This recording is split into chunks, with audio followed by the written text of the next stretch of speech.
If you're in Seattle, and you need to buy or sell a home, we'll be right there for you.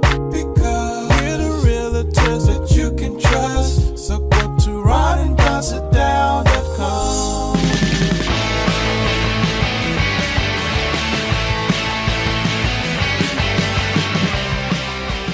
You're listening to The Ron and Don Show on the Ron and Don Radio Network.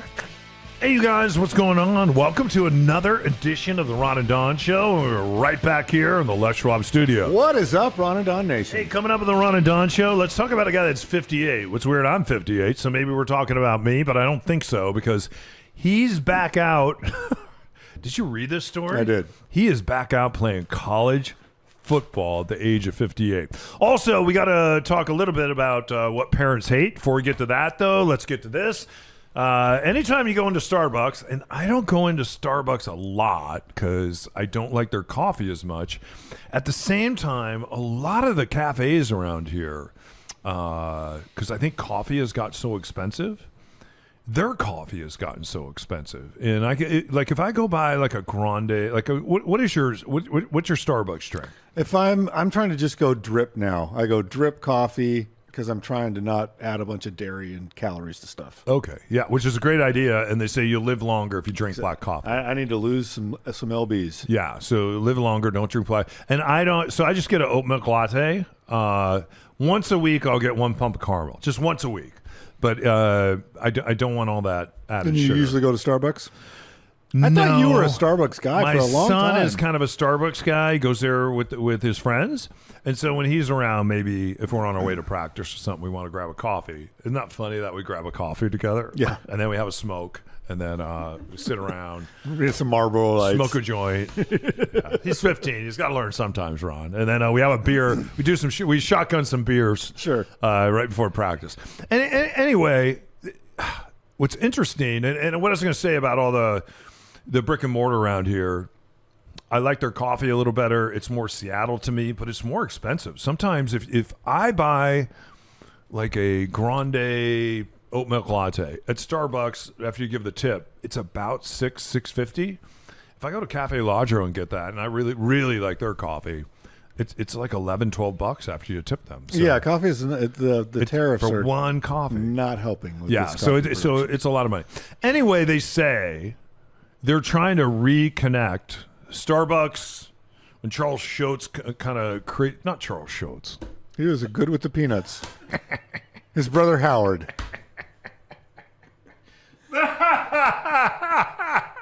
When you go in and you see Snoopy, Right. and the whole gang, Peppermint Patty. Lucy loves a peppermint latte, Yeah, and she you see her in does. Starbucks getting that a lot. Anyway, and they won't let Pigpen in. No, not allowed. He can't use the bathroom. Anyway, Howard Schultz wanted to create a community. Remember this, community tables, come in. If you're not at home on the internet, we want you to be here on the internet. Now you go into a Starbucks, they don't want you in there, right? They love that mobile service. What's interesting is if you're standing in line, they will fulfill all the mobile services before they will deal with the people standing in line until now. They're like, you know what? We got to make sure when people come into a Starbucks again, because they made sure that they kind of made the internet janky too, because they didn't want people sitting in there for 4 hours, which Howard said we do want. So right now they're trying to reimagine the food because the food's been kind of the same. The coffee to me still. Well, they brought in a new guy, the guy from Taco Bell. Yeah, and the coffee still tastes a little burnt to me. But I have to say, any Starbucks that I go into, they're writing stuff on my cup. They're calling me by name. Which a lot of these little barista joints typically they try to do that, especially the bikini ones. I know you go to those a lot every day, and they seem to remember Talk your about name. a $20 coffee. It's a little bit burnt. Anyway, and I went in there today. I was a little disappointed because I went to the one in Fred Meyer because I was going to demonstrate and show you all the little neat notes that they write on my cup when we go in there. There's no maybe Fred is out. they don't write the little notes on the cup. But why is Starbucks writing notes on cups, and why is everyone being so kind and nice when you walk in there? Well, they got this new guy at the helm that used to work at Taco Bell, and I guess he increased Taco Bell sales by a bunch, and so they brought him in. And the year-over-year sales lines for each individual store at Starbucks have been going down. So they're trying to reverse this, and they're re-examining some of those things that you did that came out of COVID, where like we're going to remove the chairs, we're going to do app orders all the time. We want to sort of discourage people from loitering, and he's going, no, we're going to try to turn that around. Here's the thing: when I zoom out, that I don't get, and it's not just with Starbucks, it's with other coffee places as well. Howard's thing was, back in the day, is he went to Italy and he fell in love with the coffee culture of Italy. And so when you go to Italy, the purpose of going there is not to pull your laptop out and make that your mobile office. I saw a guy in Starbucks in Kirkland a week or so ago that brought a second monitor into Starbucks. So he had a table with his laptop and then a full-size monitor. Like, he brought his entire office suite and was plugging it into, and like he's basically living in Starbucks now. So when Howard originally went to Italy and fell in love with coffee culture, that was not the purpose of the coffee shop in Italy. What he fell in love with, and if you've ever traveled, you probably fell in love with too, is you go to these places and there is a sense of community. You sit down, and this happens in Spain, it happens in Italy, it happens in France, where you go in the morning, and the morning ritual is, number one, is they're not trying to get to work at 7:30 a.m. They get up, and in the morning you go out and you actually interact with your neighbors. And so you're going to sit down, and you know that, hey, if I go to this coffee shop in my neighborhood, my buddy Don's going to be there. And Don's going to be sitting at the table that he always sits at, and I'm going to sit. We're not pulling out our phones. We're not pulling out our laptops. It's about me sitting down and go, hey, did you watch the Mariner game last night? And then we order a small coffee, a shot of coffee. I'm not ordering a 26-ounce, green and blue sparkle drink with strawberries. It's a coffee, and you get maybe a packet of sugar, and we sit there and we talk. And then our other friend, Bob, shows up, and our other friend shows up, and now we're going to all sit at this table, and we're going to interact for 20 minutes. And then we're going to get on with our days. And then, if you're like in Spain, I'll say, hey, Don, you want to meet up for a vermouth at noon? Great. And so now you and I go to a different spot in the neighborhood. We grab a vermouth and a little snack, and then we catch up again about our day. And that's the culture. That's the thing. It's not about devices. It's not about how big your drink can be. It's about an actual community. So that's what Howard was trying to build in America. And it's morphed now into this thing. I went into a coffee shop up on, I'm not going to name which one it is, up on the top of Queen Anne. Every table had 1 to 4 laptops on it. People are not talking to each other. They're not interacting. They come to this coffee shop. They spend $6 and they sit there and occupy these tables and seats for I don't know how long. And many of the ones at the community table, it's a big round community table where no one is having any community. They're not even working. They're just surfing the internet in the same way that they would have at home, but taking up a seat in the coffee shop. So that I don't get. That I think is antithetical to what this is. And so I think Starbucks has its work cut out for them in that they're trying to raise the revenue store over store, year over year, to satisfy Wall Street. I guess the barista writing your name is nice, or if they remember you, that's great. But in terms of like culture and community and having it be a third place, like that boils down to the intention of the customer. How do you fix that though? Because you're talking about a culture. I think that's bigger than Starbucks, right? Because it's not to pick on them. You could go into any restaurant. I'm always amazed when you go into a really nice restaurant. We went to one the other night in Fremont, and there's a family of 4. And they're all on their phones, right? Or you walk into an airport and every single person's on their phone. You go into the gym, every single person has their headphones on. No one talks to each other anymore. No one shares. Like, I'm a gym person. I always share my equipment nobody wants to share it because nobody talks to each other. And you're like, hey, so someone will come over and they'll say, when are you going to be done? But I'm like, do you want to work in? They don't want to work in. So why are people showing up in these spaces then not talking to each other and staring at their phones? Do you think that they want to talk? Is that American culture? Or is that worldwide? It's not worldwide because you just went to Europe and I just went to Europe, and that's not what happens in Europe. And the coffee's better. The connection is better. Cheaper. The food is much better, and it is cheap. The food is amazing. It's really a lot amazing. More affordable when you go into the This cafe. is an American thing, and I agree with you that Starbucks is not going to turn it around. Mm-hmm. I wish that it would be turned around, I wish there's like a couple coffee shops in my neighborhood, and I'll go to them, and it's just a disposable culture. Like their people are not interested in connecting. And I think you and I are outliers in that, where we do go to Ken's Market and you talk to people, and like folks, some of them look at you with a side eye of like, why are you talking to me? Yeah, it's like because we're both in the store. I know every cashier's name. I talked to George and Joe and Eric, who are all the owners. I used to know Ken. Yeah, I think it's odd. So we're optimizing for profit. And he's not optimizing for culture. They're trying to do an overlay of culture on the profit motivation, and I think people see through that. Yeah. When you are in these actual coffee cultures, it's not about profit.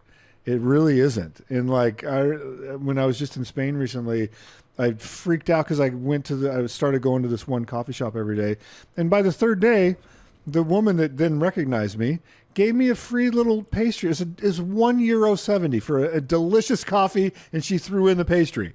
And I was like, wanted to pay her because I'm an American, and they're like, no, you've been here 3 days in a row. There's your pastry. I have to say the note got to me last night, and I've never had anyone do this before on takeout order. I don't do takeout a lot here in Seattle because it's the most expensive gas here. Bruce Harrell's going to raise our taxes again, which means he's not going to get elected now that that's out. But someone's going to raise our taxes because we don't have a state income tax. And I ordered some takeout for my kid because he needed some pasta and I was somewhere else and working. So they bring the takeout, and the takeout was extremely well over $100 just for some spaghetti and rigatoni. And I'm like, I'm never going to order from this place again. And then the food came, and inside was a bag with some bread in it, which doesn't cost a lot. And somebody wrote a note on the bag with my name, thanking me and just saying, hey, this is on us and we appreciate your business. That meant a lot to me, which is kind of weird, especially when I saw my name, and I can't wait to order $150 spaghetti from them again. So anyway, hey, you guys, don't go anywhere. We will see you on the other side of this.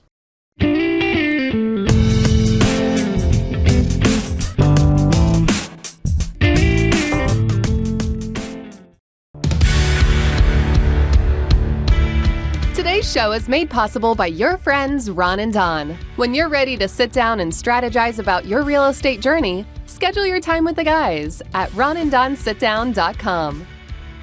All right, you guys, welcome back to the Ron and Don Show. And we just read a story about a 58-year-old football player. This is crazy. Who was a pretty good football player when he was younger, but he didn't play much. And he ran into an issue with drugs and alcohol. And as he was in his teens and 20s, he was just saying, hey, I was kind of a screw up. So he dealt with his drug and alcohol use. When you see what he did with his life is extraordinary. We'll put this story in the show notes for you. And then he decided at the age of 58, because he was eligible, that he was going to go back and he was going to play college football. Now, as far as playing football, he hasn't played a lot, but he was a power lifter, right? So pretty strong. And he just decided that he was going to go back in and fulfill his mission of being a football player and making the team, which he has. He's made the team. He hasn't played a play yet. And it'll be interesting to see if the coach puts him in and the coach says he wants to. it's kind of a Rudy story for a 58-year-old. Right? I just got to ask you, just as a side note, because I don't know these sort of things. They say in the article he's working out with the defensive linemen. There's 11 defensive linemen on the squad, so he's way down the depth chart. But the coach was talking to some of the 20-year-old players, asking him about him fitting in. And one of the guys said, "Coach, he's able to do, I think it was incline bench, 315 pounds, 9 reps. Amazing. How strong is that?" That's very strong. Okay, because I don't know. I was like, I think that's strong, but I don't know how strong When that you would go be. to the combine, you do 225, and they see how many times you can do that. And the big boys will pump that thing 20 times, and the smaller guys will do it 8 or 9 times. So for him to do 315, and he's a power lifter, so and just because you're strong doesn't mean you're going to be a great football player. It sure helps, though. It surely helps. And I just think because I was thinking about it at the age of 58, because I go out and I volunteer at my son's practices a lot, and we're going to go to a game tonight, or at least I am. I insert myself a little bit, and I'm like, I wonder if I could go down there and play with these kids. You could play high school, I think, for sure. I think I could. JV, absolutely. If you couldn't, I think that I could do a series on JV, and I'm out of shape. Maybe a series. You could play a JV game. You think the kids sure. are small, though, and you're looking down, you're like, these are really small kids. And then you go down on the field with them, and they're ginormous. It's the same with NFL football. When you and I used to work the sidelines for the Raiders, you couldn't see through the guys. Being a sideline reporter for us is ridiculous because you couldn't see through the manhood that was standing in front of you. But when you sit up in a stadium, go to a Seahawks game and look down, the guys don't look that big. But if you ever get a chance to go down a locker room at field level, you do see how ginormous they are. I think it's cool that when you see these people later in life going back. There was another guy that had a lot of press a couple of weeks ago, a similar age, went back to a successful businessman, but didn't graduate college. It was either LSU or Michigan. He joined the band. And so Great. it's this, and he made the band. So he's Great. like playing saxophone or whatever it was in the marching band, and they zoomed in on him. And he's like 58 or 60 years old, and a freshman in college, back at Michigan. Or do you remember this guy? I think it was Michigan. Yeah. And they have a phenomenal band. Go and Blue. so he was doing that. I hope this guy gets some reps. They said in the article the last person of this age to get into the game and play was a kicker. So I think he was 60 years old. 60, yeah. And he made like a 35-yard field goal, something like that, when the game was already in hand, and they put him in there, and he made a play. But, like, why not? Like, go out there and do it. It's great. If you ever get a chance, it's 8 minutes and 8 seconds. And I know this because I've listened to it a lot, and I've listened to it with my kid. Go out on the YouTubes, as Ron likes to say, and just Google the Boys of Fall. The one was Sean Payton, though. Sean Payton, who was the coach of the New Orleans Saints, carried that team after Hurricane Katrina. They went and won a Super Bowl along with Drew Brees. He's in Denver now, doing a great job there. He gives a motivational speech to a high school football team like you have never heard. And then Kenny Chesney starts singing The Boys of Fall. If you've never heard that song, Kenny Chesney comes here every other year, and when I go see him, The Boys of Fall is usually not on the playlist when he plays around the country, but he always plays it here in Seattle. He wears a tank top, so he'll put on like a Seahawk tank top, and he'll come out and he'll sing The Boys of Fall and see pictures of Seahawks and all that, which is really cool.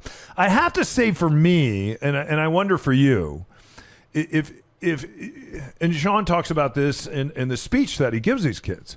He's like, if you are like a senior in high school tonight, and it's opening up the season, you only have 9 times where you're going to feel this, where you get to put on this uniform, where you get to listen to these coaches, you get to listen to the band, you get to eat a hot dog, you get to ride on the bus, you get this amazing connection with your school, you get to walk down the hall with your game day jersey on and represent your school, and then go out there and play with some young men that have been practicing just as hard as you have, and it's an honor to step out there and play for your team. For me, playing high school football was very important to me because my dad never came to my games. He wasn't around, right?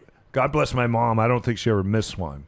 And same with my grandparents when they were in town. They were so supportive and always there. And same with my sisters. But that was my therapy back then, because I really didn't understand therapy. But growing up in my house, there were certainly issues, and it was hard, especially when he left.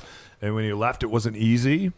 And knowing that, and I always call it the sacred huddle. Sorry.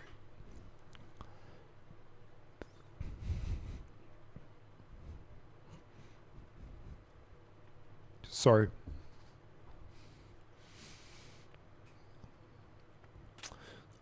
Going back for my 40th high school reunion, seeing all the boys that are now men, that are dads, some of them at the end of their work life.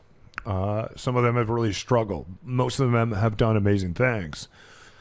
To get right back in the huddle with them, and we all sat around a table and reconnected and talked about those playing days. And some of us even watched, smoked cigars and watched old film.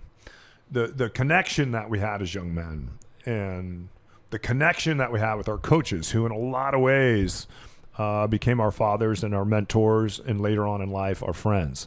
And Coach Hall and Coach Bassetti have moved on now. Coach Johns is still very important to me, and I let him know that in a letter not too long ago. But that really saved me. It gave me purpose. And a huddle is a sacred place. So anytime I see my son in that huddle, I celebrate and I feel connected to it. And I would do anything, and Sean Payton says this too. He said, I would do anything to be out there on that field with you tonight. John Gruden says the same thing. I feel the same way. If there's anything that I could ever do once over in my life, it would be to be on that field and play one more time. How do you feel about the sacred huddle in high school football, and do you miss it as much as I do? I don't think I miss it as much as you do. It's touching how you feel, and I've seen you totally immerse yourself in the high school team, and I think that that's great. I do have vivid memories of my dad not only coming to every game, he came to, I think, every practice when he was in town, and my entire career as a high career, my entire years in high school that's football. That's a career, yeah. And so I was thinking about it as you were saying that, and for me, high school football was about being good at something more than the sacred huddle scenario that you described. For me, it was I wanted to be good at something, and I was a good student, but it's not the same. I wanted some sort of performative thing. I had friends that were really good at drama, and I had other friends that were really good musicians, and you would see them perform and people would clap, or you'd go to the high school play and people would give them a standing ovation as you do in high school. And I didn't have those things. And it's not the same when you get your report card and it's like, oh, I got good grades. Like nobody stands up and claps for that. So I wanted something that I could be good at. And football for me was the thing where I could go out there and it's cut and dry. Like you're either the starter or you're in the second string. You either make the play or you don't. You know, you're when you're out there and it's your assignment and you sack the quarterback. Like that was the feeling for me of knowing it's like I studied this thing.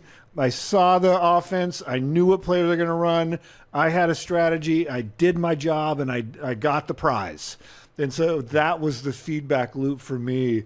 And the reverse happened as well. When you misread the play and they scored a touchdown on your side, that never felt worse in my life of like, oh my God, I've let everybody down. I'm a failure. How did I not see that? And so the swings of that, more often than not, you know, I did okay and could make the plays. Of course, you all make mistakes and all that. But I think the accountability of knowing that you have the same goal as everybody on the team, you're able to demonstrate I'm good at this, like objectively. Like I think that was what I needed of you have an opinion of yourself, you want to think that you are good at something, but you don't know. And then when you go out on that field, it becomes apparent real quick, am I good at this or am I not? And that binary thing for me of saying, I know that I'm good because I just made the tackle. That's what it was for me. Yeah. Love it. But I could not play right now at 55. There's no way. Absolutely no way. It's funny. Well, congratulations to him. We'll put that in the show notes for you.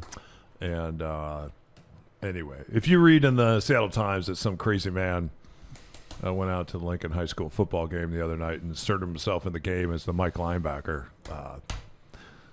and then was arrested, that'd be me. We'll see you in a minute.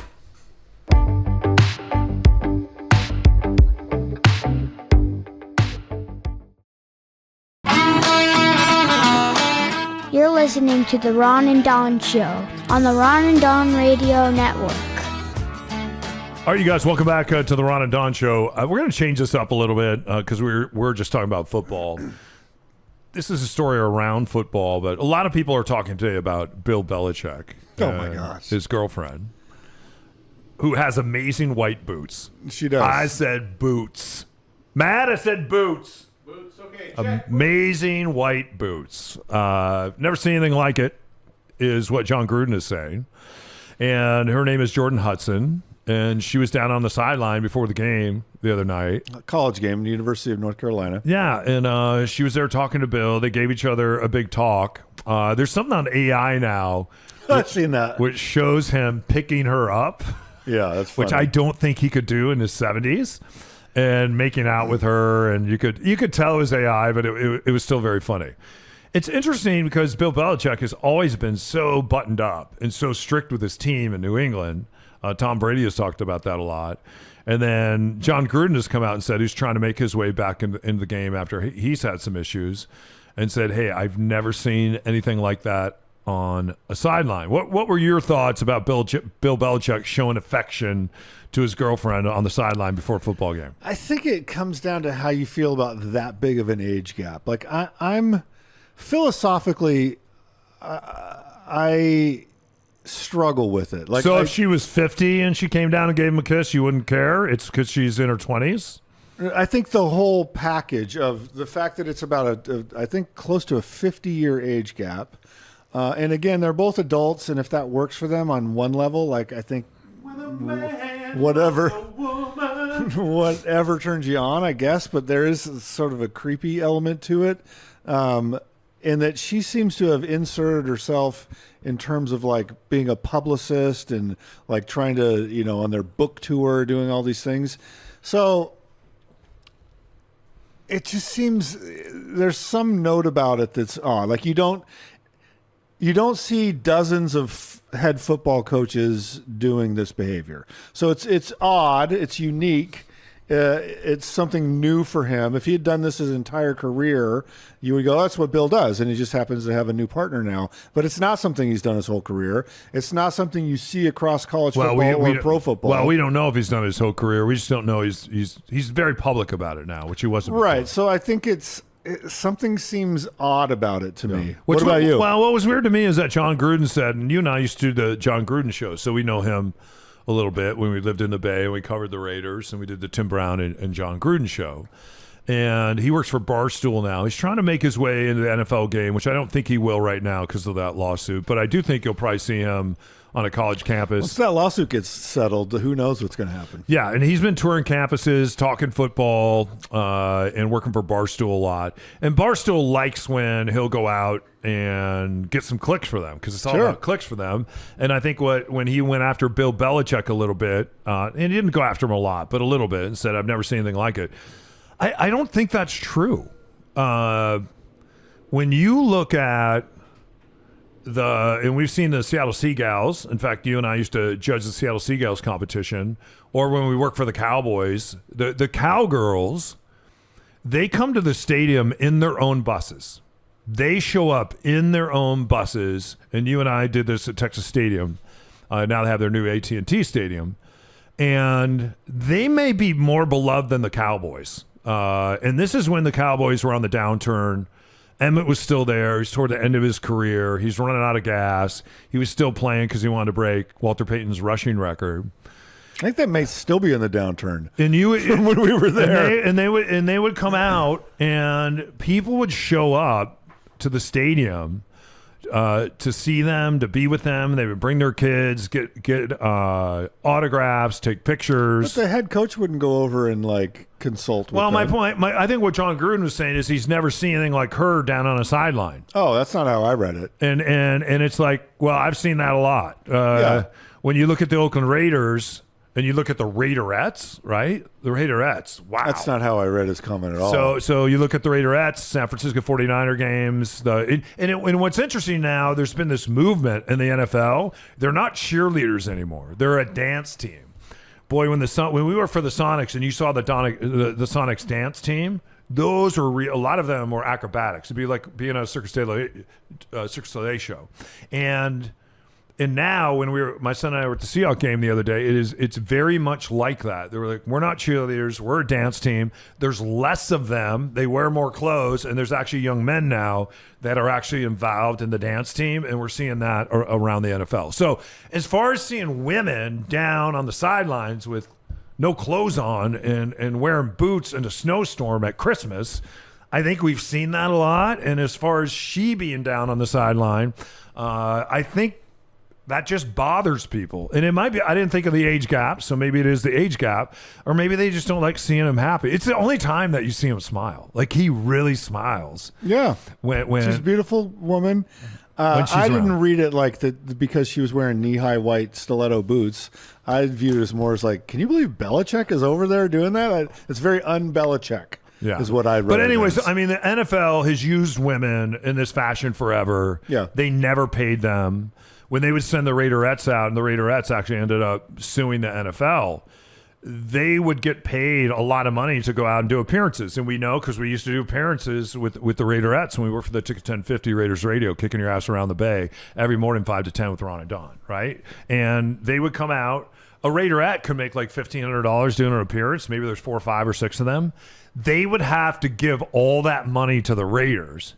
And then Al Davis would write them like a check for $35 or something. And cheerleaders around the NFL, I know that there's a recent lawsuit. I don't know what the settlement was, but they were getting paid $15, $35, maybe $50 a game. Some of the other teams said, hey, it's worth it because when you go out and do an appearance, we allow you to keep all the money. The Raiders and the Raiderettes did it's a screwed up system since day one, Yeah. for sure. Hey, you guys, is that it? I think it is. Thanks for listening to this episode of the Ron and Don Show. We sure do appreciate it. Don't forget, if you need us to buy, sell, invest, now is a great time to sit down with us, especially if you're thinking about selling next year in the spring or summer of 2026. We should be meeting right now in 2025. Absolutely. You can find us at ronandonsitdown.com. You can email me directly if you choose to do that. That's easier, ron@ronanddon.com. Let's put a game plan together and get you on to that next step. Yeah. And don't forget, as we head into the holidays, is the best time of year to buy a piece of real estate. Don't worry about the interest rates going up and down. Buy the piece of real estate, and whatever interest rate you get, you just tell the lender, hey, within the next year, if interest rates go down and I can refinance, will you help me do that? And will you do that for free? There's lenders out there that will do that, and we'll help connect you with lenders that would consider doing that depending on the deal. All right? Buying, selling, investing. Now is the time to buy that second home, that second house. Even if you're going to Airbnb that, we do all that stuff, and we'll teach you how to do it too, because the day of a W-2 job and getting paid every 2 weeks, especially with AI stepping in, those days are about to be over, you guys. So you better have a side hustle, and real estate can really help you with a side hustle, and especially as inflation comes storming back, because it's going to in 2026 with all these tariffs. Real estate is a great way to shelter your money. We'll sit down with you. In fact, we're going to sit down with Matt here, aren't we, right after the show today? We're gonna eat some smash burgers. Why not? All right. Anyway, thanks, Matt, for being so enthusiastic. You bet. That really helps us. Enthusiasm is my thing. That's almost too much enthusiasm. It's a lot of Never enthusiasm. We practice his enthusiasm before the show, and we're like, hey, I'm going to say What a something great show it is, about too. real estate. Could you be enthusiastic? And I think it might be too much. It's too much. All right. We'll have to practice again next week. Thanks to Grace and Matt, my son Gunnar, Charlie the dog. He's Ron, I'm Don, the executive producers, the huge stars of the show. Don't you forget that. And also don't forget, again, if you need us, ronandonsitdown.com. You've been listening to the Ron and Don Show only on the Ron and Don Radio Network. It's so great. Hey, it's G-Force O'Neill. Thanks for listening to my dad and his boyhood friend, Mr. Ron.